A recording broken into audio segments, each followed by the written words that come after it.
Hey traders, Raghee here, and amidst all the conversation about equities weakness and the bonds reaching certain thresholds within its downtrend that now put a lot of equities strength into doubt, and what that means about the Federal Reserve controlling the longer end of the yield curve, and what this means about the potential for an overheating economy catching the Fed off guard, all of this is swirling around. And in the meanwhile, the dollar shot up. Well, amongst all the narratives and all the movement, our job as traders is to just cut down to where the opportunities are going to be. I see this dollar strength as a really nice opportunity to do a trade that we already did once, and I want to hop in again, and that is a good old-fashioned trend-following entry in the British pound futures contract. Now, this may not sound like one of those contracts that a lot of folks talk about, or maybe that you've even traded recently, but it's a very affordable contract. The initial margin requirement is $2,640. So give or take, your broker is going to be in that area, most likely for that overnight position. So again, affordable. And we're coming down into the area where I'd like to be a buyer, as we were back in here. Now, the last time we bought was because of the Bank of England. We had a BOE event, we had volatility, and that was a nice buy.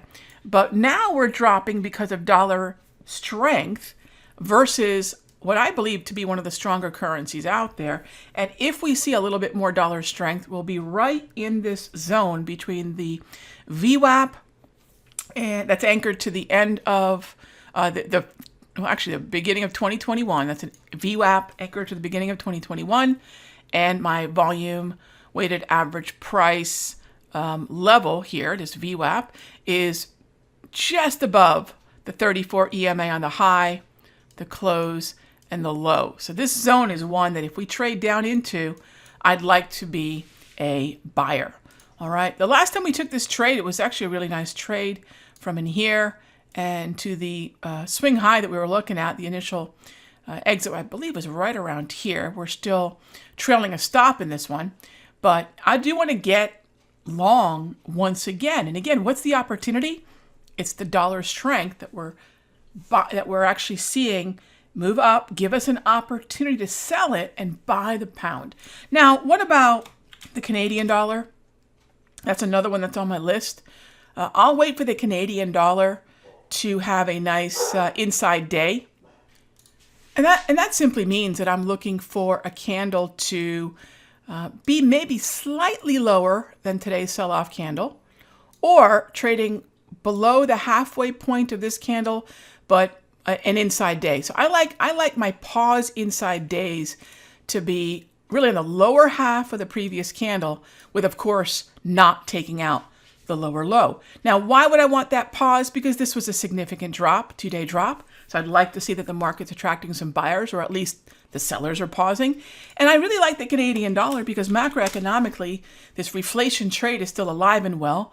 We can see it in crude. We can see it in copper.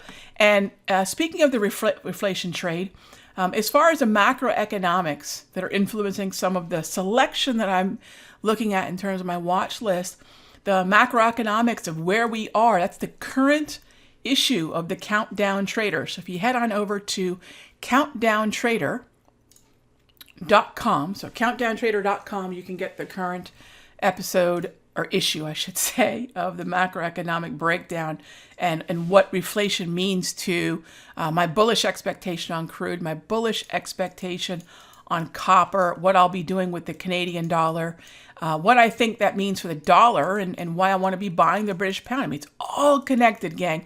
So check it out. Have a great weekend, and I'll see you next week.